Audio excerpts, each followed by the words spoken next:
Oh my, oh my. Hey everybody, it's Murgle, and the What's Next BlizzCon is looking quite juicy.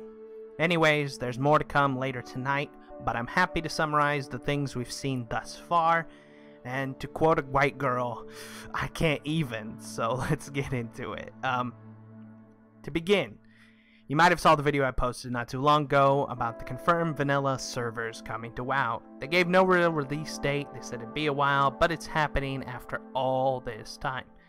Now, as excited as I am for them, I'm super excited, because mind you, I'll be playing them non-stop in a huge streaming session when it finally happens.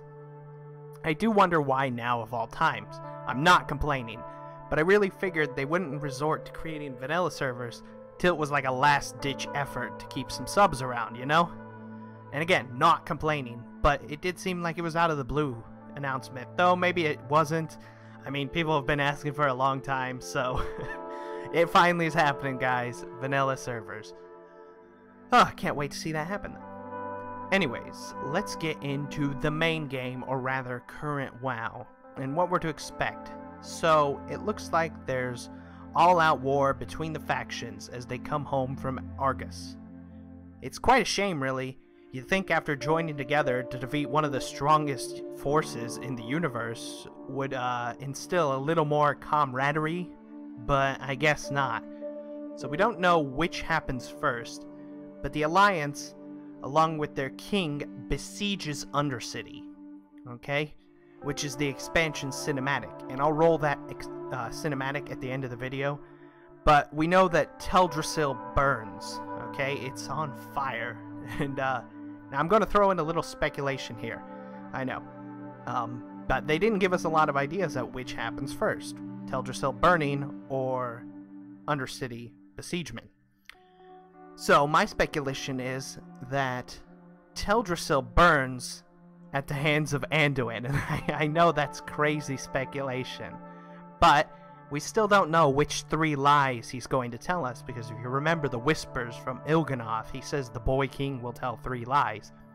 And I'm thinking maybe he's spiteful about losing his father, and he thinks Sylvana is to blame, so Sylvanas is going to suffer, he thinks, and the only way to really rally the Alliance to go out in an all-out assault is to cause a lot of hate for the Horde.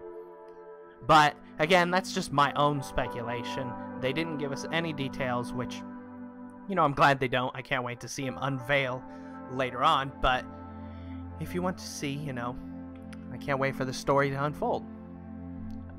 Anyways, let's get into content we will be seeing very shortly, before we delve into the X-Pack, actually. So, in 7.3.5, not only are we getting the new Antor's raid, which they said, we're also getting some huge, and I mean huge, improvements to leveling. So as you know, when you're out leveling an alt, you slap on all your heirloom gear, and then bam, in 10 quests, you're ready for the next zone. So it's completely useless to continue in your current zone.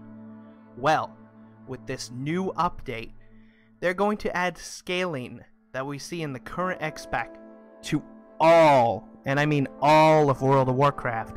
It's not going to be exactly the same, and this is how they put it.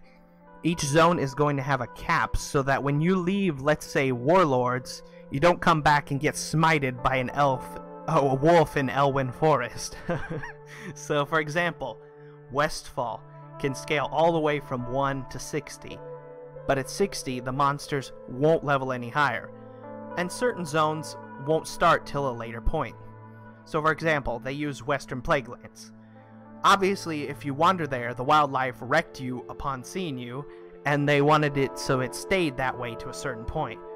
Western Plaguelands wouldn't start scaling until you hit, let's say, level 40, so anything before that, there's still going to be level 40 monsters in Western Plaguelands. But then from that point, it scales all the way up to 60. They're also going to make it so you can basically choose which expansion you want to do. So for their example, Burning Crusade and Northrend both start at level 60, right? Rather than starting at 70 in Northrend, you can start at 60 and it scales all the way up to 80. But Burning Crusade also scales to 80. And then Cataclysm and Mist of Pandaria both start at 80 and scale to 90. That's crazy. I think it's crazy. I mean, you just get this idea that this is the certain way you're going to level, and now it's completely getting flipped upside down. So, big changes there. Now, this is why this information is really important to me, because this is going to have a huge impact on the economy. But this information is very important because this means that rare transmogs that once existed, they will be so much less rare. I can't stress this enough. Here's an example. Uldaman. You guys know that I'm obsessed with Uldaman and the Miner's Hat of the Deep. Well, the problem with Uldaman and the scaling of the monsters is that technically no monster in Uldaman is high enough level to drop Miner's Hat of the Deep. That's why it vanished for so long. The chest at the end of the dungeon is kind of considered a monster that can drop a high enough item level, and that's why the hat is obtainable from that chest. But if this scaling means that all dungeons, all the stuff in vanilla scales, therefore Uldaman will now have monsters high enough level to drop Miner's Hat of the Deep. Nuts. And it means the same thing for Glorious Leg Plates, for example. There was only like 2 places in Kalimdor that you could farm to get Glorious Leg Plates. But with this update, every monster will scale to level 60, so therefore every monster will be able to be level 58 in Kalimdor. This means like all these rare transmogs are going to be so much more common. This is going to have a massive impact on the game, and this comes in 7.3.5. This is not the next expansion, so we're talking only a few weeks, months. It's very close to 7.3.5, I'm quite sure, and yeah, all of this is coming then. Literally buzzing with excitement because I want to see what this does to the game. Another big update that is coming with 7.3.5 is a new Battleground. Now, they said they'd be previewing it in 7.3.5. Does that mean it's the exact release date? Probably not, but they are bringing it in 2 arenas as well, and those aren't coming at all with 7.3.5 because the arenas are based in places that are part of the next expansion. So literally no way we could get those arenas right now. But for the Battleground though, it features quite a different style of gameplay. It has control points, much like many of the other Battlegrounds. However, these points move constantly. So it's not like a single place you guard and protect. It could be in this place and then immediately move to another place like a moment later. So it's going to be a very different style of gameplay, and I'm interested to see how that unfolds. I don't really know how that'll work in like rated Battleground, for example, because it seems like RNG rather than, you know, normal gameplay. But anyways, I'm excited to see how it unfolds. Now let's get a little bit more into the next expansion. So, and just a few details from each little bit. I'll explain more as more information is released, of course. I can't tell you, I'm bubbling with excitement. So, the next expansion is Battle for Azeroth. And this is an expansion that revolves heavily around the conflict between the 2 factions. Sargeras has been defeated, and now we return to killing one another. Great way, huh? But, though it does not seem like this expansion will, it does seem like this expansion will revolve like heavily around old gone activity of some sort. And as it progresses, you know, obviously it's going to make more sense why Teldrassil is burning or why the Alliance is destroying Lordaeron or trying to take it back. But we're going to see. So like they want to have it so all the Eastern Kingdoms is Alliance faction and all the Kalimdor is Horde stuff. That's how it's looking like it's going to unfold. It's crazy. But anyways, we get 2 new continents. So Kol Tiras for the Alliance, which no real surprise there. They were part of the Alliance at one point anyways. And Zandalar for the Horde. The ancient troll civilization is finally being revealed. So that's pretty cool. Now, each of these continents has 3 different zones, meaning a total of 6 new zones as of right now. There's plenty more things yet to be revealed, and as such, each faction will venture into their 3 zones and help the current denizens to solve their breaking down Kol Tiras. You have Tiragard. This is the capital city and will be the main hub for the Alliance this X-Pack. The leader of this new capital is Catherine Proudmoore, which, yes, that's right, it's a Proudmoore, and she is the mother of Jaina. So, Jaina's mother. And it was strongly stressed that she's not... Catherine is not a dreadlord. But anyways, the people of this city are warped because they've been at sea for so long. Their bodies are burly and larger from constantly fighting monsters. Apparently they have a problem with pirates, but they can kill monsters, so I don't know. And that appears to be an issue that you gotta help them with, is the pirate issue. I guess they're alright with monsters, though. Another zone is Drustvar. This is the zone that supplies all the weapons and apparently sausages to Koltaras. He kept making a jab at sausages, so I'm guessing there will be a quest that's revolved around sausages at some point. In any case, this place is cursed, and House Waycrest leaders are missing. I'm sure there's much more to be done to save this location, though, so we're gonna find out as time progresses. Stormstrong Valley is another zone on Koltaras. This is ruled by House Stormstrong. There are shipwrights of the Koltaras fleet, so they build the ships for the Koltaras. They bless them, so you can't take a ship that hasn't been blessed by the Stormstrong people. And they're being invaded by dark forces, most likely something to do with old gods. At least I believe so. And apparently they got a serious problem with Quillboars. So Quillboars are an issue for these guys. It seems like Koltaras has strange issues with certain things, like they don't like pirates and apparently hate Quillboars. Alright. Now, for the Horde zones. You have 3 zones on Zandalar as well, and these are broken down in Zuldazar, Nazmir, and Vol'dun. So the new capital for Horde, or the main hub, I should say, will be Zuldazar.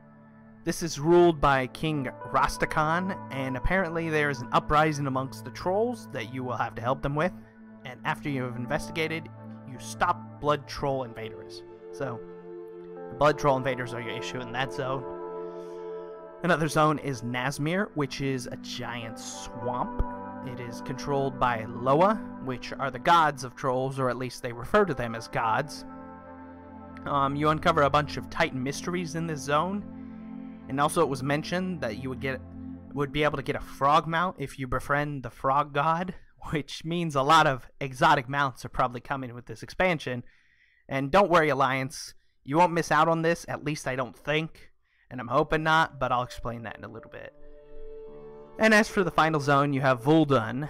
This is a giant desert that was left completely destroyed from a long time ago when the old gods ravaged the land. The trolls send their criminals to this place when they exile them, and most of them die, but apparently some of them survive. You know, you got the stragglers that don't want to give up. And apparently there's a race of furries that you come to love, some kind of fox people in the zones that you have to befriend or something. But anyways, those are the zones. And while leveling, you only level in your faction zone. So the 3 for Alliance and the 3 for Horde, you don't go outside of those while you're leveling. But after you hit 120, 120's new cap, you have access to each faction zone. Meaning either side you have access to it. That's why I say I think the frog mount will be possible for Alliance players to obtain. I hope it's not faction locked to Horde. But I don't know how the lower are going to work for the Alliance. Do they get along with Alliance people? I don't know. Very hard to say. No idea at the moment, but at least hopefully the furry people like Alliance, right? I mean, they're friendly, so surely they have to like everybody. Anyways, the new zones will work like the current Legion zones, meaning you can pick and choose the way you decide to path through them.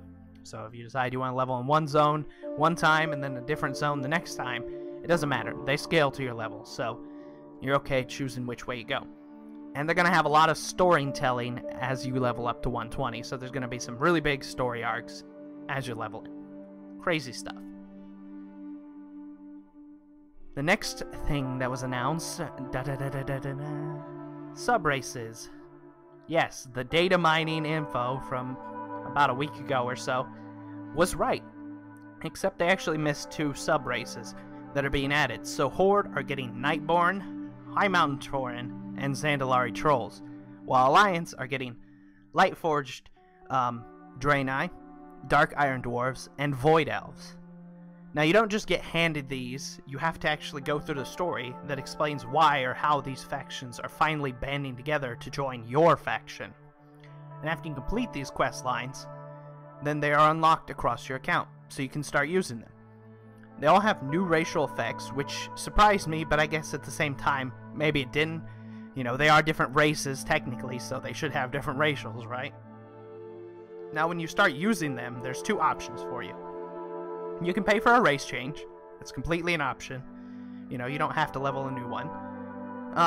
But if you decide to go the route of leveling one, there's actually benefits. So these new races start at level 20. So you can start out at base mount level immediately, which is kind of nice. You know, you don't have to level those first few levels to get a mount. And on top of that, if you decide to actually level a character from 20 to 110, you get a special cosmetic armor for doing so. Cosmetic means that any class or any specialization can transmog it regardless of the gear specialization, which is really, really cool. And with all the leveling changes that are coming in 7.3.5, it will make it all the easier to hit level 110. Now, onto Artifact. So we are going to lose our weapons. They made it quite clear that we would have an ending that would wrap up how we get rid of them. But you can still get Artifact appearances after Legion, except for Mage Tower and Mythic Plus. But we get a new artifact called the Heart of AZEROTH. It is a medallion bestowed to us by the Titan herself. I'm kinda disappointed because in a way it sounds like the AP grind again. I mean, does anybody really want another AP grind or artifact power grind? I'm just saying, does anybody really want that? Anyways, the way it works is you collect Azerite, which is the new power, and this levels the amulet. Which then, with the amulet, you unlock abilities in your armor pieces this time, rather than your weapon. Again, I'm not saying it's exactly like AP because it's not been fully explained yet, but it sure does sound a lot like AP grinding to me. There's a new style of scenario coming as well. It sounds really cool. It's called Island Expeditions. So in short, these are going to be scenarios where you explore islands throughout the world that are currently uncharted. Horde and Alliance go head-to-head, fighting over the resources, which includes Azerite, but other stuff as well, they said, and on these islands in a 3-player game. The objectives change each and every time you play. Even if it's the exact same island you went to, it could be a different story the entire time. Sometimes the denizens are peaceful, and you have to help them. Other times, the island may be haunted with monsters. So it involves intelligent AI, so you can do a 3-player game versus intelligent AI, but on top of that, there's a PvP mode where it's actually 3 versus 3. So you're completing tasks against the other faction. So you may actually have to kill them in the effort to increase your own self. It's just really cool. It does sound like a lot of fun. I'm excited to see. But they said it's like a skirmish, almost. Another thing involving PvP is Warfronts.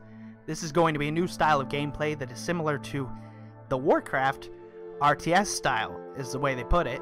It's not actually RTS, but you're going to work with NPCs and with 20 other real players to build upgrades, build structures, work towards training troops, and then finally you lead those troops into battle against other NPC armies.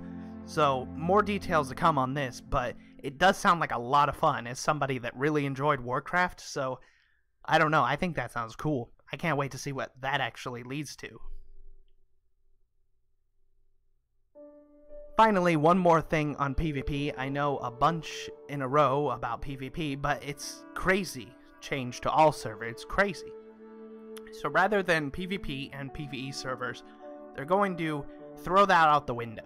They said they've had the same system for too long, and they're dumping the system and changing it so all servers are like base PvE servers. So every server is going to be like a PvE server, from how it sounded. And this means if you want to PvP, you flag yourself, and vice versa. If you don't want to PvP, turn it off.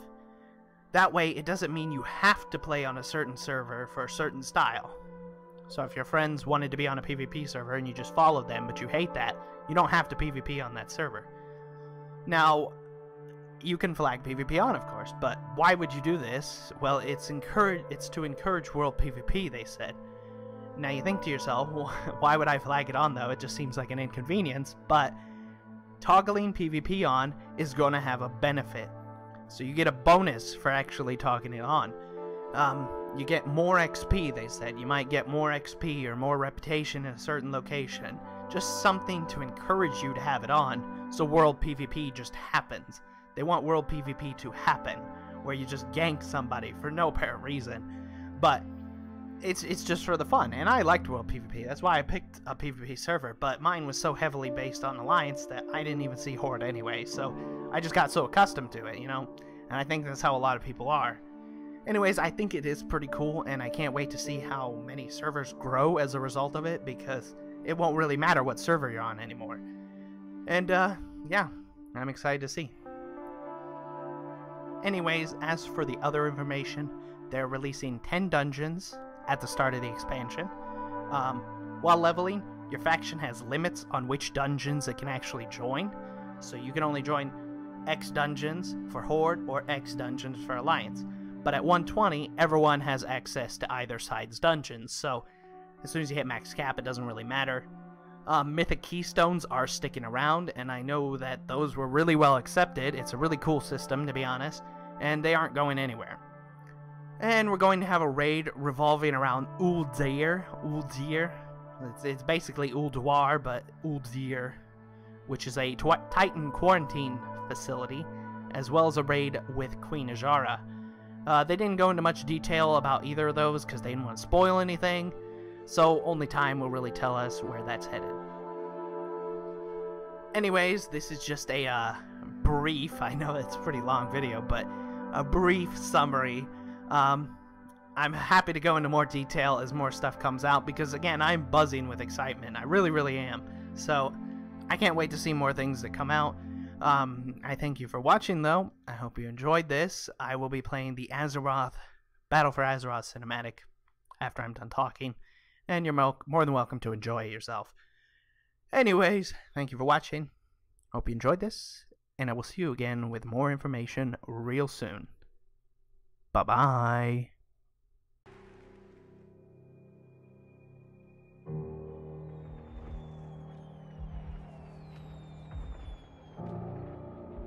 Ours is a cycle of hatred.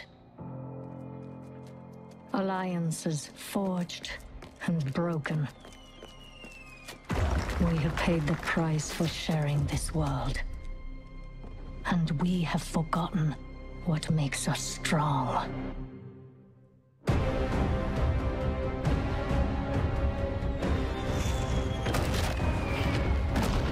Close ranks! Advance has won! Lordaeron will be ours! My king, we have her cornered.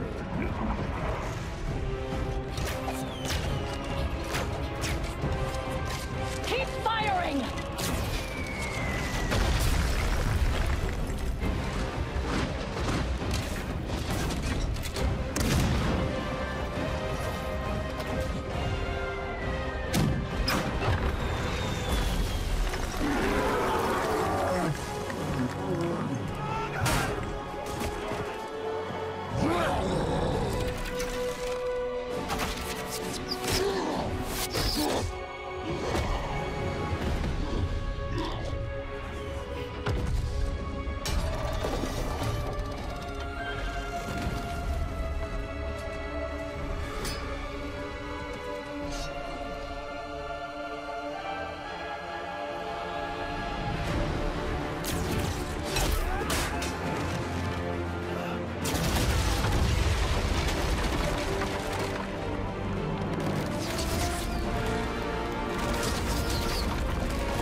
No.